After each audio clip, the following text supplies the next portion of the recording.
And I think I'm having one of the best seasons I've had since I came here for 10 years. Hello and happy Monday, and welcome to another episode of the Equestrian Mindset Podcast. I'm Lorna, and before anyone panics, yes, Jocelyn is on this episode. We just very professionally forgot to record the intro together. So here I am, flying solo for the first couple of minutes. But as always, together, we're here to make sure that you start making strides in your mindset so that you can truly make strides in your riding. And I'm super excited about today's conversation. As I said, Jocelyn is joining me for this episode, along with a very special guest, one of our incredible clients, Mohamed Ashraf Abdallah. Mohamed is an international five-star show jumper, an Egyptian rider living and competing in the UAE. He understands precision, pressure, and partnership at the highest level. His career has been built on discipline, resilience, and an extraordinary connection to his horses. From stepping into some of the biggest arenas in the sport and managing the demands that come with competing internationally, Mohamed brings insight not just into riding, but into what it truly takes to perform consistently at the top. So before we dive into your experiences competing at five-star level and what that journey has looked like for you, Mohamed, we'd love for our listeners to get to know you a little bit better. Can you start by sharing a bit about yourself and your journey that has led you to where you are today? Okay, so I started riding when I was a little kid.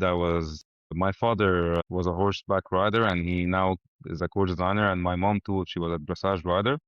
And my dad did show jumping. So as a kid, I was always joining them to watch them ride. And when I was always chasing my dad around all the competitions to watch him ride. And I've always wanted to ride. So little by little, he started to put me in the riding school at the club he had in. And we were riding those little Arabian horses that were really like, some of them X-race horses, very bloody, crazy horses, what was there. And I was pushing, I want to do more, I want to do more. And then little by little, he bought me my first horse, and we started competing in Egypt. I stayed in Egypt until I was 24 or something. I was traveling back and forth to Europe, and in 2010, I jumped in the Singapore Youth Olympic Games.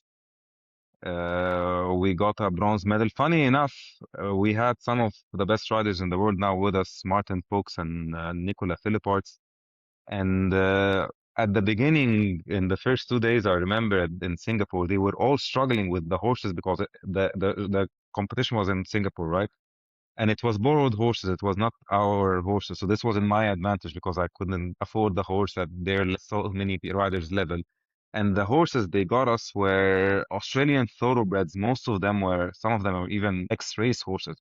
So they were very similar to Arabian horses. So as soon as I just got on, okay, I understand how to deal with this choppy hot stride. Whereas you can see Nicola Philipparts or Martin Fuchs back then, they had to put some work to get it, over. And for me, I just understood it like this, it's like what I used to do actually from before. And then in 2016, I moved to the Emirates. I wanted to do more of the bigger classes and bigger competitions, and I started from scratch all the way here. I bought my first horse. I developed her until we jumped the Five Stars Grand Prix, and then I sold her, and then it started rolling with a horse after a horse, and now I have two horses competing at the top level. So it's been quite a journey so far. Incredible. Mhm. So yeah, thank you so much for giving us that insight in the backstory of you. So interesting, Mohammed. So basically, you're born and raised in Egypt, is that right? Yeah, Yeah. that's right. And both your parents were into horses then. So your dad were doing show jumping and your mother was doing dressage. Yeah, correct. So you're And this is how they basically met, actually. really. Yeah. So you really grew up on a horse farm then, or what was that like? No, it was like a riding club. Like it was in Ah. the city. It was in Cairo. So it was a jumping and racing club. Mhm. So my father was based there, and he's still based there. He's now actually chairman of this club. So yeah. And did you So always know that you wanted to do show jumping on the highest level, or did that I develop al along the way? I always wanted to do, and I was always every summer going to Europe, working with whoever who can take me. That I don't mind to ride as many horses, clean stables, whatever, as long as I just ride something and go with them in the competitions and watch what they do and how they do it. And I was just every time I was like craving summer so I can just travel to Europe as quickly as I can, and regardless of how difficult it was, but it was always coming back changed me as a person and as a rider. Incredible. So what are Yeah. some places that you spent the summers then in Europe in different stables? Is that right? Yeah, that's right. And was that like in Belgium, the Netherlands, or Germany? Between all of them, first time was Netherlands. That was like a quick 3 week trip. Mhm. I wasn't doing much. I was riding maximum 1 horse per day. I was with some of my father's friends. The second year, I remember I was maybe 14, and I went to the stable of Karim El Zohbi. He's an Egyptian rider. He did a few Olympic Games. And Karim is known to be very, very tough and very, very strict, you know.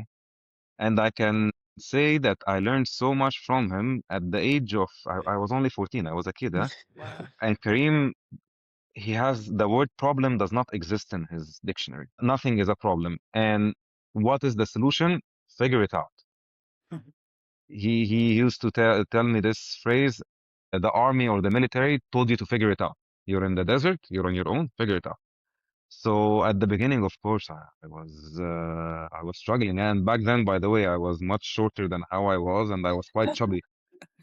So, and the youngest person there was maybe 25, so that was the age gap between me and them. So for them, I was the bounce ball that they were shooting me left and right and bullying me everywhere.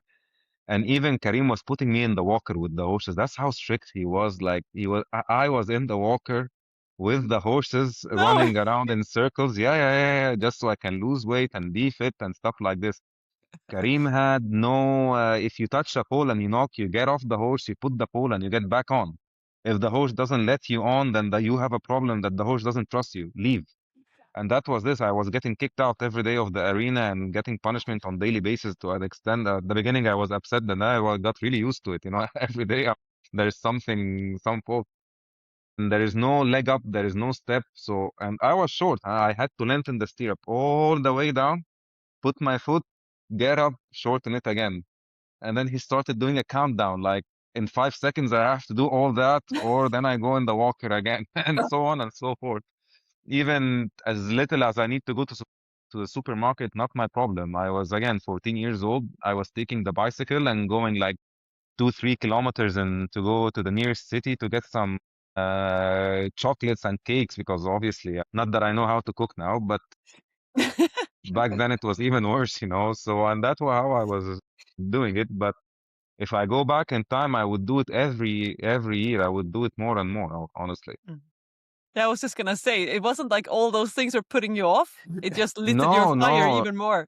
it lit my fire so much because even just watching them how they do it and going with them in the competitions, and no, I wasn't even jumping the competitions, most of the competitions with them, just going there and helping them load and unload the horses and go here and go there and get this and help them here and help, you know, it was all a full horse life, you know. Unfortunately, what we have in Egypt and even here in the Emirates, we don't have, we ride in the city. Mm. So back then, this was for me the dream, you know, that I'm in the stable every day. I wake up at 7. We start by cleaning the boxes. We take the horses to the field or the walker, and we tack and out tack ourselves and shower the horses and take care of them and everything, you know. So for me, it was something that I really enjoyed, you know. It's something that I liked to do. Incredible.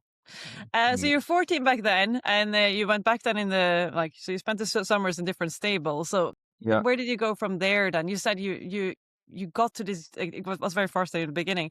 Where did you get your first horse to compete yourself then?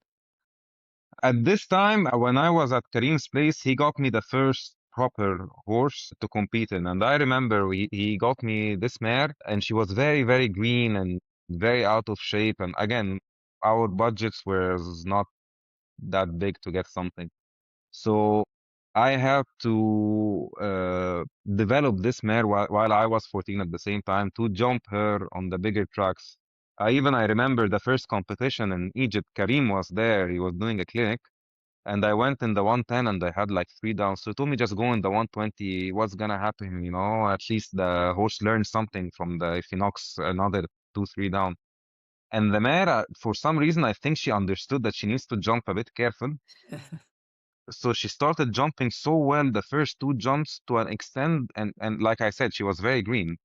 She jumped number 3 so high up and she stuck her knees really under that she landed head first. She did not stretch her leg. Oh, wow. So we tumbled, obviously both of us, and I hit my head on the landing and she stepped on my hand, sorry, trying to get up. So obviously I was half blind on this side, my hands were that swollen, and then Karim comes to me in the arena, are you okay? It's like, yeah, yeah. I told me, what happened? I told him, I don't know. It's just, I don't know. She tripped or something. I don't know. Okay, okay, no problem. Right, yalla, so you can do the next round. And I'm like, I can't even see my hands. Don't be sorry to say, pussy, get up and ride. Like, okay, get up. And then I know, obviously, if you're in Europe, if you have a broken leg, and that happened to a friend of mine with him as well. A broken leg, ride without stirrups. It's simple, you know. Where's the problem, huh? You have a broken leg, just ride without stirrups, man. You don't need.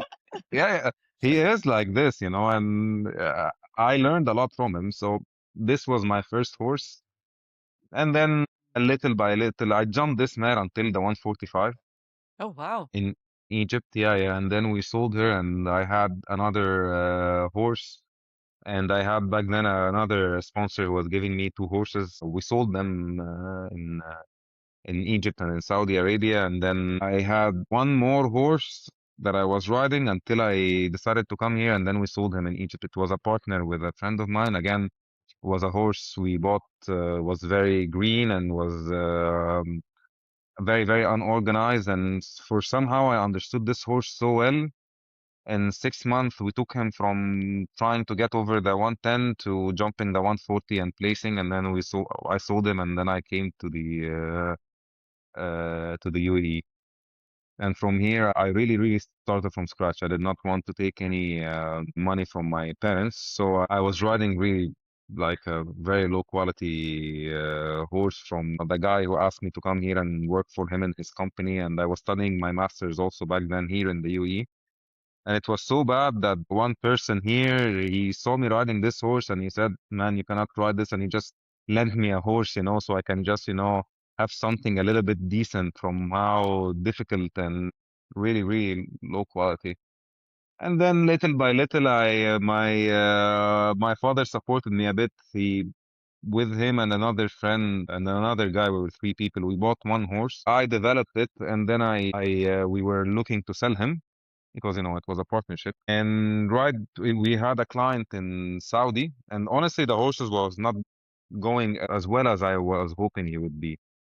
I sold him to, we managed to sell him to Saudi, and then the person buying him decided, you know, there was suddenly a money issue back then. There was something happening in Saudi, and he said, okay, the price is this, that, and then we had to negotiate again, and then he gave us 3 horses on top of this horse and reduce the amount to almost none.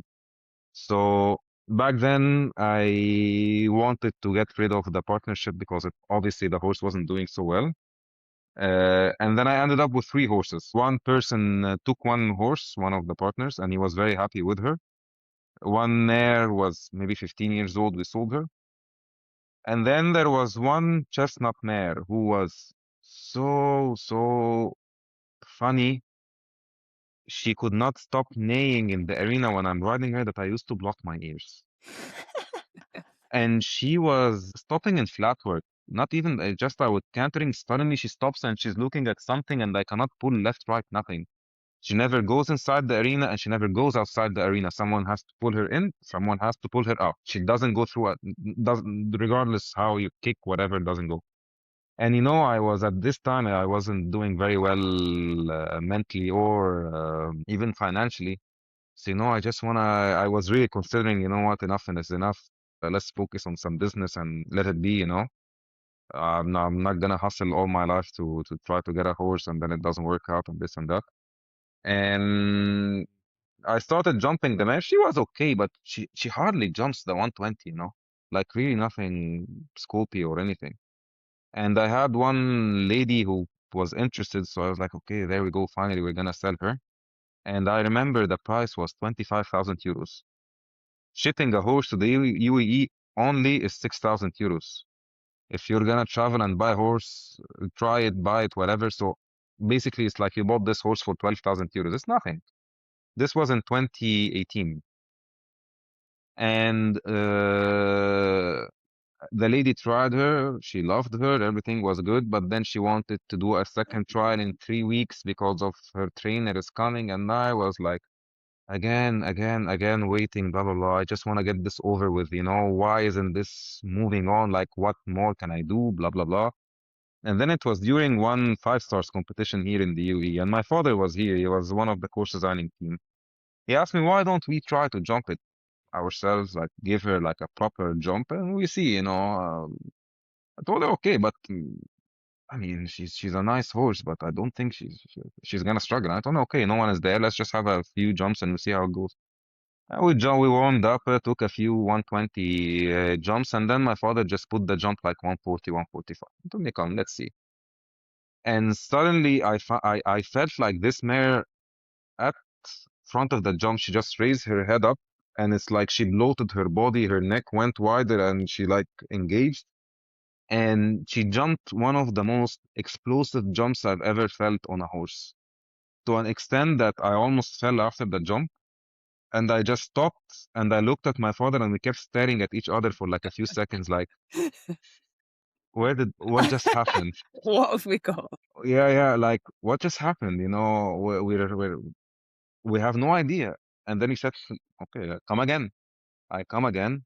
It's the same over the jump. And I was like, this is not happening. He built it even bigger. It was maybe like 150, 155. Again, the same. And then I decided, you know what? Maybe we can wait a bit on selling this horse, huh? 2 months later, I jumped this mare in the 140 finals and I was placed 4th place. And came the same lady who was trying her. I told her, obviously, not selling now anymore. After this competition, after this 3 months, she came and she told me, listen, I'm gonna just say to you straight, my maximum of the budget, and that's it. I know you're gonna say no, but my plan was, and my budget was 60,000. So I told her, you know the answer. It's a no, and that's the same person 3 months ago was supposed to buy her for 20, 25. And then around a year and a half later, I jumped her my first 5 stars Grand Prix. And it was an indoor, and we ended with 1 down, and it was one of the nicest rounds I ever had with her. Of course, we had down the road ups and downs, but we just kept developing and developing until we reached this point. And then I sold her, and then I started working again from scratch. And now I have my 2 horses, Knick-Knack, the chestnut, and Femur, the bay one. And I think I'm having one of the best seasons I've had since I came here for 10 years. So, and this is all thanks to Lorna, honestly, on the hard work. What's funny is like everybody is expecting like, a magic stick, and then things happen. For me, I was completely, I wouldn't say against, but I never thought that I would be looking into those mindset and stuff like this. It never crossed my mind. And then when I was stuck, it's the same. Even with this chestnut mare, I was stuck at a certain level. And with that chestnut horse I have now, it's been 2 years. I'm stuck at a certain point that I'm unable to go above it. And with the new horse, it's the same again. So then I thought, okay, I'm doing my best in terms of technical riding. I'm doing my best in terms of the care of the horses. I started doing to the gym, eating healthy, working on my weight. But then there was the mental part that was very, very crucial point that I was just skipping. Not skipping, I never thought in or never looked into it. And honestly, right now I had the day one, he jumped his first 155 round in the Nations Cup and it was his first Nations Cup, his first 155. water jump, high pressure team. We were only 3 in the team, so there's no room for mistake. Every mistake counts. And I think I had like 2 very, very smooth rounds that they were close to clear rounds, both of them. And the chestnut was placed in the 145 and it was placed in the 155. And it's just suddenly things became very smooth while I was working on the cues and the process, knowing what works for my body and what works for my mind, and how to trigger my mind to flow in the competition. I was always thinking, how should I be before the competition? I should be serious or should be like relaxed, or how is it gonna be? Until with your guidance, I took a few steps and then I started to having a few cues, and it all started to work well when I decided to ride for fun. I decided to enjoy the sport. I don't care about selling or buying or whatever. I don't care about the result. I know I did everything and everything I can in what I'm capable of. And we have something in our culture that says we for it's up to us to make the decisions and to take the action, but it's not up to us the results. What's in our hand, and this is what we can control. Like Lorna was always saying, what can you control? I can control waking up on time, riding on time, giving the horses the exact amount of work, meditating, studying, visualizing. These are all in my hands. In the arena, at the start, as soon as I start, it's not in my hands anymore. Even one of the cues that really work well with me is something that I actually, by coincidence, I was listening to some podcasts today in Arabic by one person called Dr. Ibrahim Al-Fi. And he started his podcast by saying in Arabic, if إذا زعمت I forgot it, sorry. Can I go just to check it on Yeah, I wrote it down here, yeah, so yeah, just a yeah. second. إذا عزمت فتوكل على الله إن الله يحب المتوكلين. Basically says, so if and only if you decide to be successful, let's say, then indeed God will support you. And in English, it basically says, so if you have made a decision, put your trust in God. Indeed, God loves whom they put their trust in him. And this was my last cue always. And I do everything, all my cues, my breathing, my meditating, visualizing, everything. I'm relaxed. I have fun. I go in the arena. I canter around. I show the horses. As soon as I hear the bell, these are my 45 seconds. I grip on my stick, kind of. It looks from far like I'm fixing my helmet. But I'm just, what I'm doing, I'm just completely shutting off. Like I'm not there. No one is there. I'm not there. One quick visualization, and then I just say it in my mind, like, or even sometimes out loud. I did my best. I'm in God's hands. God, dear Lord, guide me through it. And I start. I'm So getting goosebumps. yeah, honestly, it's been going amazing every time. It's the same. I have to say it like that. In the name of God, I trust you. I'm in your hands. And I start. I think actually you're underselling yourself here because you put the work actually in to work what this. It sounds so solid and it sounds so easy, but you have spent the last couple of months really figuring out what works for your mind, your body, your energy, your connection, everything. Exactly. That's true. True. And I tried. Sorry, those little things for anyone listening are actually little kinesthetic anchors. So by touching a stick, essentially pulling your helmet down and, saying your affirmation or your little prayer before you go is all your little affirmations that work for you that you do on repeat all the time. Exactly. And honestly, I did a few things that I was trying that I was thinking that they would help, and then some of them did not work very well. Some of them felt even backwards. But honestly, I think I have like when you just trust the process and you keep trying, even like when the results are not going as much as you think, there is always a lesson learned. And I learned this a bit the hard way. And I honestly, it was Lorna who always opened me up to this idea. I remember one time I exited the arena and I was so angry. And then one little boy there were some interested in the horse. So he jokingly said, would you sell it for, I don't know what, peanuts number, as a joke? And I just stopped at the gate and I just kept staring at him. And I swear I was just ready to get off and just, go all ballistic on him. And then I remembered when I spoke to Lauren about this, she told me like, who cares what this person says and what this person does or whatever. Like, you have to work on yourself. We have to trust our process. Like, isolate yourself from what's happening. And this is what I've been doing actually. I do not compare with everyone or with anyone, sorry, around the arena. Even when I watch the riders before me, when I'm like, let's say I'm number 30 and I can watch up to, let's say, 15, 18 riders, I watch only 4 or 5 riders just to understand what distances I have somewhere that seems a bit skeptical, or I'm a bit skeptical about a certain distance or something. All I need are 4 or 5 riders. Other than that, I don't need to watch anymore. I don't want to distract myself to say, oh, he was lucky he didn't touch this, or oh, he was unlucky this happened. I don't want to distract myself. Right? That's it. I learned what I wanted from the course, and that's it.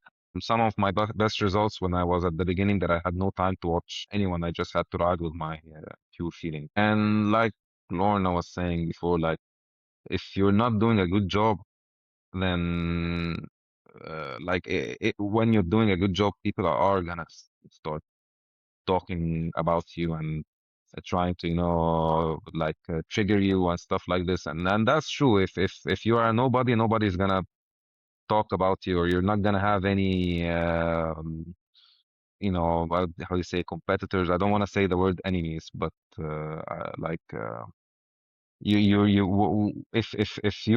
a lot of people are talking about you negatively or whatever, or trying to affect you, trying to break you, then you're most likely you're on the right path, and just people are I wouldn't say even jealous or envy or anything, but just maybe you're a threat.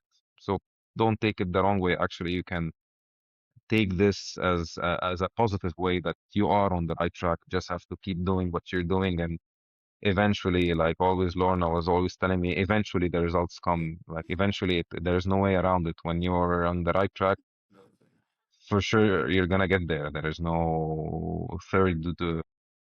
And I think what's really cool is in our call last week, you told me that there's a lot of top guys obviously jumping in your classes just now, and they're offering you money for your horses. They're giving you advice on how to make these horses better. Like, these are guys along with you that are literally at the top of their game. So 100%, they're absolutely talking about you for the right reasons. And we had to kind of rough out that middle process to get here, because I always remember when I first met you, you were like, I just want to go in, be by myself, jump my own round. I don't need anybody looking at me. I don't need anything. Like, I just need to get into my job. And now all these people are coming to you, offering you money for your horses and supporting you along the way. So I think it's super cool. No, it is super cool. Honestly, it feels amazing when you're with the top riders, some of the best riders around the world here, and you're competing with them, and people are watching you and even coming to ask you, how did you do? How was the course? How did you find this? It's a part of like you're part of the big sport. Like you would be like, people would be looking to see what's your time, like trying to see something, so it's like I'm kind of in consideration, when people are looking to win the class, that, oh, there is this, he has a chance also, so we better. But What about telling the story about how present you were when you didn't expect to jump the jump off, and you had to send your wife to go and watch the track so that she could give you oh the my God. instructions to jump the jump off?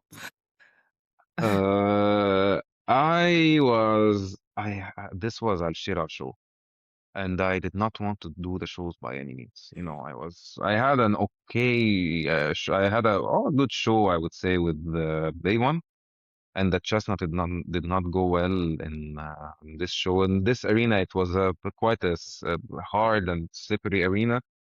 So the chestnut just did not click on it, did not glue on it. He slipped one time, and number two in the Grand Prix, and that was it. He decided, he was very sticky, and it was 160, so it was not somewhere where you can give a few sticks and carry on, So I retired. I just jumped a few jumps. He had like three, 4 poles. So I just stopped and retired. And I was a little bit off, like I don't want to, another disappointment. And if I don't want to do this show in general, it's quite an expensive show. And there are a lot of big riders, and it's for sure you're gonna build it difficult and blah blah blah.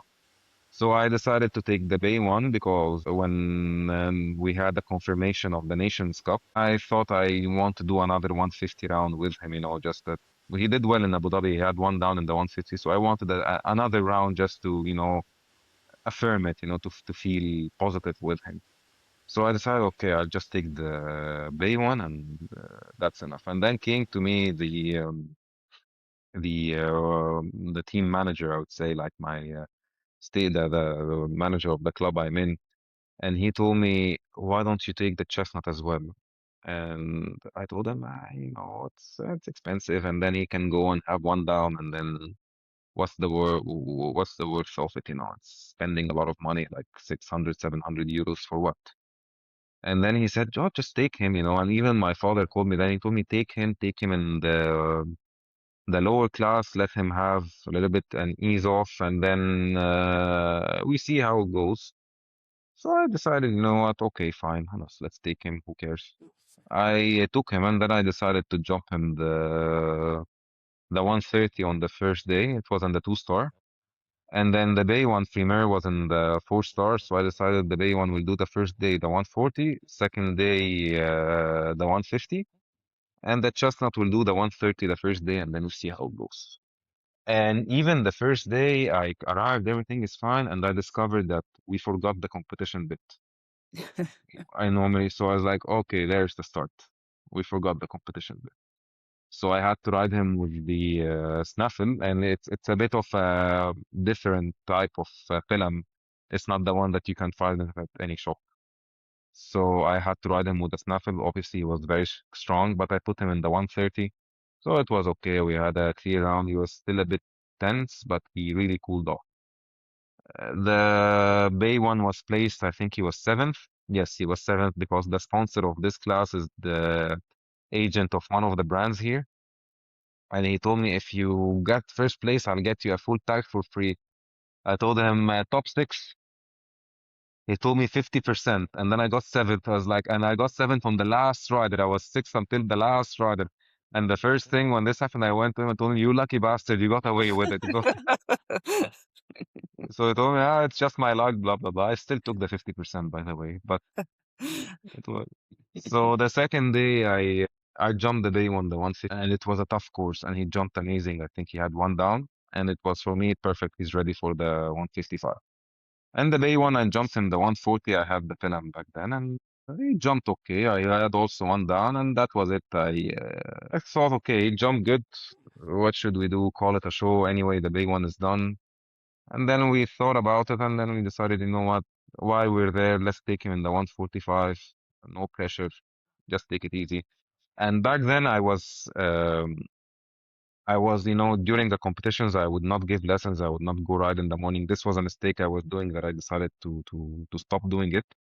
So on this day, the day of the 145 class, the Grand Prix, for me, it was show is finished. So in the morning, I went to another stable and I gave lessons and I rode and we had coffee and we're chatting and chilling. It was a Saturday morning. And then I told them, okay, guys, I need to go to Abu Dhabi. I have to go. So like, you have a show. Why didn't you just stay and rest? And I don't know. No, my show is finished. I got what I wanted. Anything from there is just bonus. I'm going for the fun of it. I don't even need to go, but I'm just gonna go for the fun. And I took my car casually, went to Abu Dhabi, and I walked the course. Okay, it seems decent. And I warmed up, felt good. And then I went in the competition. I was towards the end. So okay, just go have it easy, blah blah blah. And then I had a clear round. And then we finished, and I was like, wow, nice. It was so nice. And I was even on one triple, he touched it. A good luck. I even told a good touch. I told Lorna, like, I was lucky it didn't fail. She told me, you created your own luck. You were not lucky. You created your luck. And then I just got off the horse as soon as I finished. They're doing the boot check, bridle check, everything. And then I hear the call up steward saying 10 minutes to start. And I don't even know what's the jump off. And I'm number 6 or number 7 because there are only 6 or 7 riders. I was the last one. And I just got off and I'm running to anybody. Guys, can you tell me the jump off, please, please? And then I'm just writing it on my phone. I'm going in the arena just to watch, and then I hear the steward behind me, 5 minutes to start. I'm like, my God, I don't, yeah, I don't even know where I'm going. I just watched this 1, 2, 3, 4, 5, and then there was another. They removed the jump and they connected two jumps, so that was a distance that I don't even know what it is.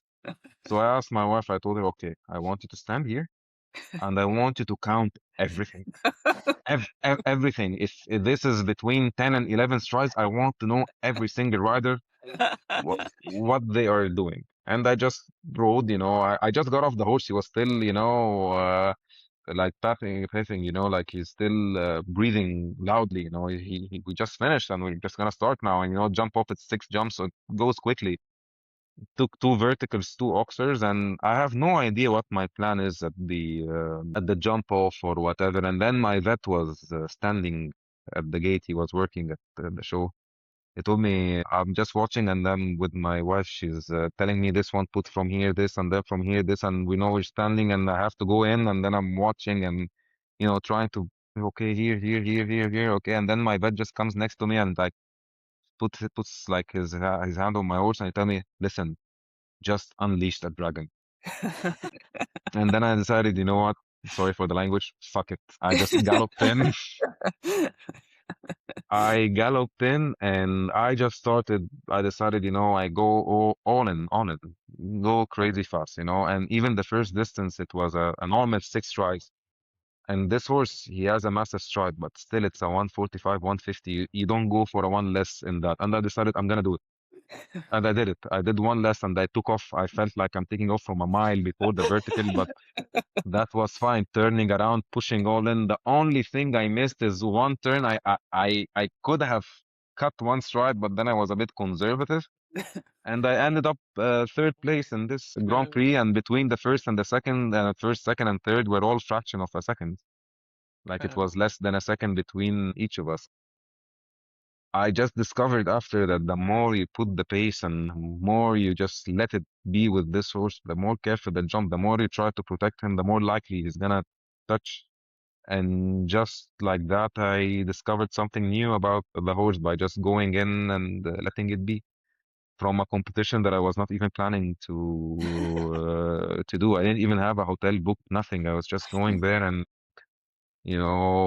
very heavy for me to go there and I see everything like difficult and no, and I don't like this and it's completely against it. And then it ended up to be one of the best results for me this season on both horses actually.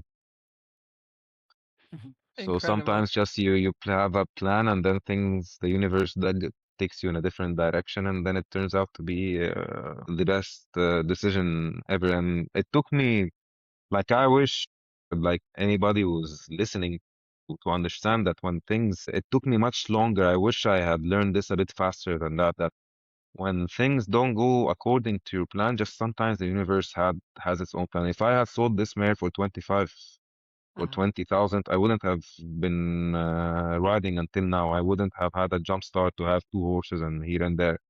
If I hadn't gone all in, unleashed the dragon in the Grand Prix with this horse, I wouldn't have learned that he actually jumps better on the faster pace. And just sometimes you have to take the step and let it be, whatever the outcome is. I think that's really So, cool for you to say that because when I first met you, you were outcome focused and you wanted this so badly and you were trying so hard and you're young, but you're kind of chasing it and why has it not happened yet? And then actually and that's all we've done really is developed a process because when you went into the Nations Cup and it kind of changes it. Although you were very good, you're still part of a team. It changes things a little bit, but you were still like, we stick to our process. You're still an individual within that team. And actually here on is an opportunity to check that our process is strong enough because I don't know, you don't know, but let's see if we've essentially designed a strong enough process that stands up in a Nations Cup, that stands up in WEG, that stands up in the Olympics, like whatever comes your way from here on in, let's just test it and see if it stands up. yes, yes, exactly, for sure. At the beginning, like something small could trigger me and change everything, like have a big impact on my riding and my feeling just by having something that, sorry, in some cases be even away from riding. Whereas now by following this process, I try to not let anything or anyone come in my way. I came here, I am doing something. I'm not gonna let anyone or anything just come in my way for whatever reason. And even in the Nations Cup, there was something. I'm a little bit away from riding, but there was something negative on that night of the Nations Cup. And I decided I think I told Lorna about it back then, like someone said something that I did not really respect. And then I decided, we spoke about it, that let this be a test, that you just ride through it and ignore it. And it worked out perfectly. And actually, it was one of the most fun shows we've had this Nations Cup. All eyes. Normally, I would not be doing so well under pressure of everybody watching, and everybody's watching to see this horse do his first 155 in a Nations Cup with a water jump, followed by a double vertical oxer 150, 155. Normally, I would be under pressure of what people think, but at this day, I was just under one thing: watch me. If you're not watching, no, I want you to even watch. There's a fine line between confidence and cockiness. No, I try to stay. I always advise whoever I'm training when we have a good show or something, stay humble to yourself, to your horses, to the people around you, do something like whenever you have a good show or a good round, take something out for as a contribution to, to the people in need or whatever, like donate something. I always try to stay as humble as you can be. It's part of. I always feel that it's part of our duty, that when we are successful in something, we have to help others with us. You cannot just be selfish, that you want everything for yourself and that's it. So even in my riding, in my training with my students, I try to help as many students as they can, especially you always get a few very talented riders who unfortunately don't have the opportunity to do the bigger tracks because their parents or themselves, they cannot afford very expensive horses. And I always feel that those people who really want it so hard, if I can help them with something, help them with choosing the right horse, help them in training the right horse, and then you don't need to always have millions to be in the top sport. And this is something that I'm really hoping to work on even further with more people to help around with this. A friend of mine, he always told me, we are the ones who put the numbers on the horses. The horses don't know the numbers.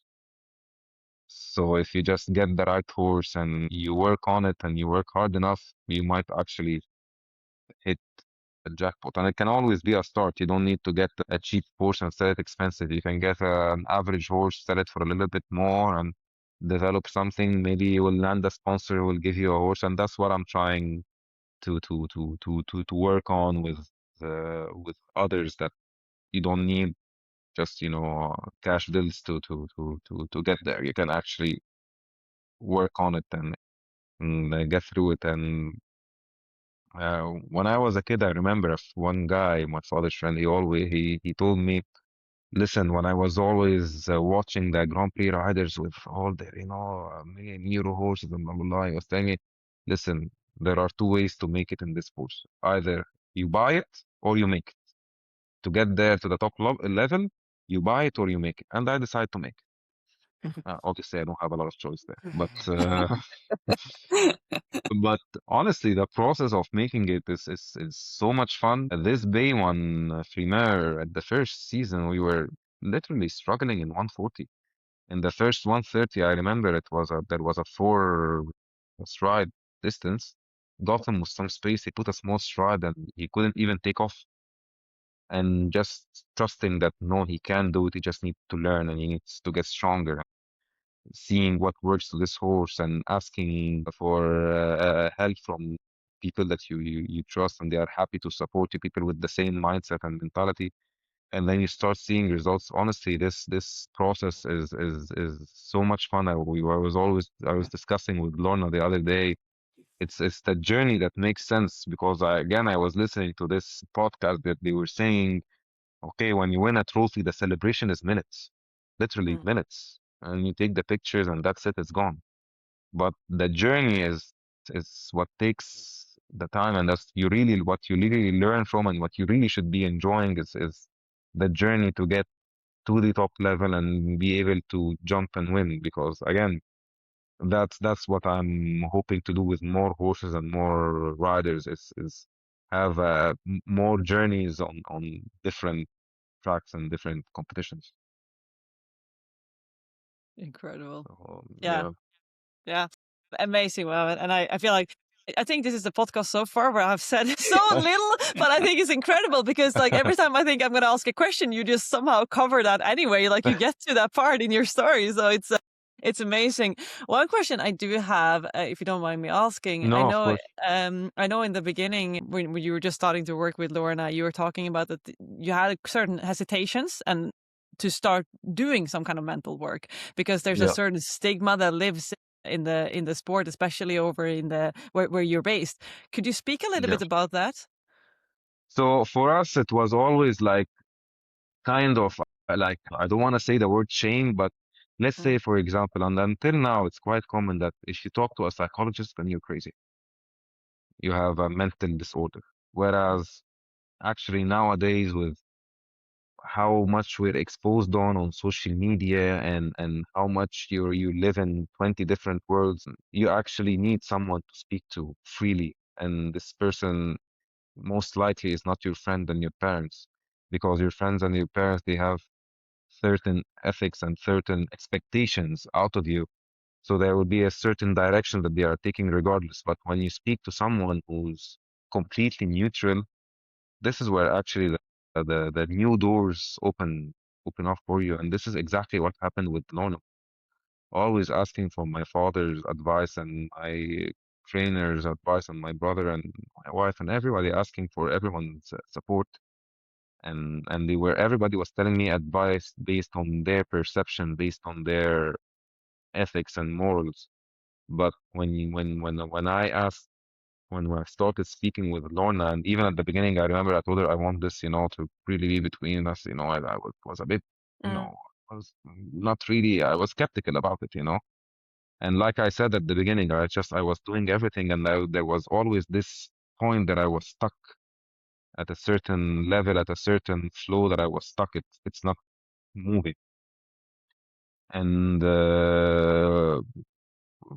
you opened for me new directions, new thoughts that just changed things. Gradually, we started getting better and better and I started enjoying the sport more and more. I was riding with the mentality that I just want to go in, put the pressure, get it over with, get it out of my way. But now I want to stay as long as possible in the arena. I like it. Mhm. And even at the arena, at the gate at the arena, sometimes I keep joking with the guys holding the door and stuff like this, like I'm completely chilled with just going in to have fun and enjoy it, because you know what?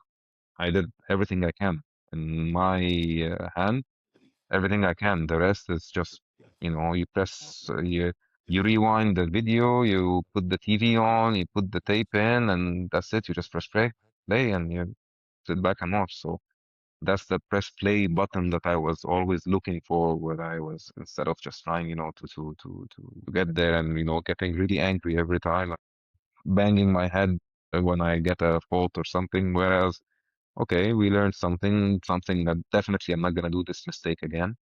And honestly, it's changing. It's We life changing. obviously we both have quite a good sense of humor as Jocelyn does as well, and quite often I have sends me videos, and I'm like, "Yeah, you're not nuts. That'll be finding your edge. Then it's absolutely what it's all about." Like and it is such a stigma. Oh, you're bonkers, you're nuts. There's something wrong with you. You're nervous. You're this. You're that. It shouldn't just be available to you guys at the top of your sport. It shouldn't have the stigma around it. Like this stuff should be taught in school. Like that. That is fact of it, and I think so many guys, without labeling them, and I might get my head shot off for this, but there is anger, there is frustration. Like you want to talk to somebody, and like you say, I think the people that are closest to you always have like you say, a bias towards their views and their values, and they want the best for you essentially. Whereas, a wee bit frank and a little bit Yeah, and they there. actually, one of the podcasts I was listening to this person, he was sorry, saying that everything that your parents and your friends do to you, they did this to you because they think this is the best they can offer to you, and because this is all they know. Mm. So if somebody tells me like the parents say to their children something that they would they would it could be wrong now, but this is all they knew. Again, we need to understand that the gap between generations, I wouldn't even say 30 years, I would say in the last 5 years from COVID to now, things are completely different. And life is going much faster than anyone would think and expect. So that's why you have to be flexible enough to be open to new ideas, because what you know now and what you were raised on now, tomorrow might not be the right thing anymore. Not the right thing, but that might not be what's working tomorrow. Today Yeah. it's working, but you never know tomorrow. So you have to be a little bit more flexible in the mind and more open to those kind of things, because if you want to stay on the same pace of how life is going on now, that's the only way. But that sums this whole thing up about how it works out in the ring. You've slowed your mind down. You have a quiet mind. You can connect to that horse. You can ask in every single land and every single straight takeoff. Like you say to me, you've got 6 strides. You'll need to make one decision. That's something that's stuck with me in my head all the time. And you can connect on such a level now, especially with a chestnut horse who has not been the easiest, but instead of being focused on, I've had that fence down, or that's the end of it, it's never going to make it at this level, you're like, okay, what does he need? And it like you said, it's tiny margins, it's subtleties in your body, your breath, the awareness, like you say, of your boot or your spur or whatever that is. It's tiny things that are making the biggest difference. And both of those horses are jumping out of their skins, literally. That's true. It's the fine tuning that you need, the final snagging touches to make everything just fall into place by itself. You've got a whole puzzle that they are all in the right place, but they just need that final push where they all just fall and connect together at this place at their place. And this is how I was between riding under pressure and getting over with, to riding with slow motion mind, and feeling that I really have so much time that I have awareness on every single stride and decision I take. And this is something I tell my students: you have 6 strides out of a turn. You need half a stride to take a decision. It's a fraction of a second. You come out of the turn, we keep holding, pushing. But if you just let it, if you don't know, don't do. Let it. Just stay on the flow. You need half a stride. You have 6. You have a chance to take 12 decisions. Don't just take the first one. Wait on it. And it's always this fraction of a second choice that when you take it a bit too early, Yeah. that is most of the time puts you in trouble. I had this issue with the chestnut. Sorry, with the bay one. I spoke with Lorna when we had like kind of a crash in one of the competition, where I was just out of the corner and I just started chasing on nothing. And then we came so far and we landed in the Oxer. Whereas if I had just waited fraction of a second, just one more stride, and then you can put the legs as much as you can, I would have cleared it easy. But that's the thing, when the mind is going fast, and pressure, I need to get this in a clear round, blah, blah, blah. How do you expect it to work out? It's crazy to think though that was even the same you that was riding and making those erratic decisions. And Yeah, this was in end of November, I think, or mid-November, somewhere. I know, end of November, I think it was the 2 stars in LA. And this was what, 3 months ago. Yeah, and then you find yeah, suddenly you start jumping 160s. yeah. And then we start to have fun in jumping the 165 and learning, watching, seeing what we can improve here and there. And yeah, so it's a fun process to see to think that like I only did this and I learned so much. I want to do more, to even learn more, and be more open to more knowledge, I would say. So I'm very excited for my show this weekend. I'm taking both horses in the 5 stars. It's the last 5 stars of the season. And I'm just excited to try those things and see how it works. If we have a good show, that's good for us and good for everyone. If the outcome is not so great, then again, for sure, there's a reason, and then we just learn from it and we carry on. Next show, that's it. Wow. It's just a show. I watched this video. It was Roger Federer, tennis player, and he was in a. It's quite famous on Instagram. He was talking about the mindset and the competition, and he's one of and the game. Sorry, and he's one of the best players in the world. And he was saying out of all his shots, he only won 54% of the shots. And he was saying that even the best players in the world, they hardly score over 50%. And the idea is when you have a shot, if it's a good shot, it's a bad shot, it doesn't matter. It's in the past. When you're in the shot, this is the most important shot in the world. Once it's out, it's out. Whether it was whether you faulted or you had the best shot in the world, it doesn't matter. Both are in the past, and just focus on the next one. Mhm. And this is what I'm working on more. Okay, in the past where I was placed in the 145 and we had a good show in the 155, but it's in the past. Now we have to look forward on the next competition and the following competition and the following, and we just carry on. There's so So much, yeah. There's so much wisdom. I feel like I can continue listening to you, Mohamed, because there's just snippets of wisdom. It's just keeps on going off. I'm conscious of we're coming up to an hour of this episode. I would love to hear. Is there something in particular do you feel like we have missed that we haven't covered yet that you definitely would like to make sure we cover today? No, I think we covered almost everything. Just all I can say is like you guys did an amazing job with me, honestly. And something that I really, really worked on from Rona was jumping into conclusions. If you have with your horse, if you have a bad round, it doesn't mean that you or the horse are not capable of doing it. It's just a bad round.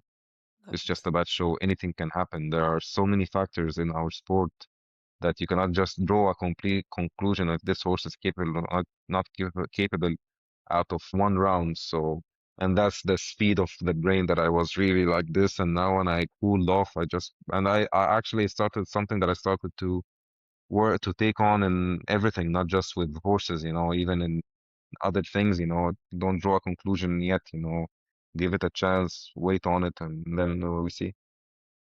It's not very often we don't agree, but sometimes I'm like, okay, I think if you maybe sleep on this and then come back to me again with your reflection in the morning, and then your perspective has absolutely changed. And it's not very often. Exactly. That was earlier. Yeah, that's true. Yeah, Yeah, after the show that I didn't go well at the with the day one when they had an issue with this guy, I was really thinking if this horse can do those classes or not. And then 2 weeks later, we were placed in the 150 and then placed in the 140 and then placed in the 155, Same horse, same rider, same everything, same, but it's just the mind. Yeah, exactly. So, yeah. Yeah, that's an incredible piece of advice. Don't draw the conclusions too quick. Don't use Yeah, nothing is fatal. sleep over it. If you don't need, even my father is the king of this, but he's too much on it that it was always getting on my nerves until I learned on, because he would be, if the end of the world is in 2 seconds and you tell him what we're gonna do, he'll tell you still have 2 seconds. He is incredible on this, and I think because he worked so hard in his life and he was thrown into so many difficult circumstances that he's seen so much. So for him, whatever is happening, it's nothing. So even in this competition, while I was planning who are we gonna put in the Grand Prix, the first thing he told me, "Why are you even talking about this? The show is in 3-4 days." I told him, "Yeah, 3-4 days. You need to decide on the night of the Grand Prix. You can take both to the qualifier. Who cares? Why are you even talking about this?" Okay, fine, fine. Just planning ahead, but okay. You don't need to plan by making them both ready. That's what you plan. And then the final decision, if you have time, then you don't need to decide. And he's right. And in this one, when you have time, you don't need to take a rational decision. Yeah. Just take your time if it's not if it's I nothing, remember it's that not rush. conversation and asking you, what's the real trigger in here? Do you wish you could channel your inner dad slightly? And you were like, maybe. Fantastic. Fantastic. Yeah. Lorna, do you feel like there's something that you still want to ask? I know, I just want to say I'm super proud of him. I think for somebody who didn't understand the value in this when he started, like he's been so open-minded about everything. He is open to anything. He gives it a shot. Like you say, when we start some of this, some of it works, some of it doesn't, some of it he runs with, some of it we just drop. And I think he's been so open-minded to try everything, turned up with no drama, just got on with what we've done. And I think when somebody is riding at the top of their sport, it doesn't really matter what level, to then trust me to say, okay, you're about to go into a 150 or 155. I want you not to focus on the outcome of this. I want to focus on having a little quiet mind and focus on where your legs are to actually go with that and trust me with that to get these results is, yeah, I think it's unreal actually. And I'm super, super proud of you. Thank you. Yeah, incredible. It's been incredible to get to know you, Mohamed. I really enjoyed this. I really enjoyed hurling all your stories or your wisdom. And to anyone who wants to follow your journey, I believe you have an Instagram account, don't you? Yeah, I am. It's wait, I don't even know what my That's fine. We can put it in the show notes. Yeah. Put it in the show notes. Yeah, sure. Okay, yeah. That's fine. No, he's not a big Instagram. Now, I'm not a big follow you social media guy.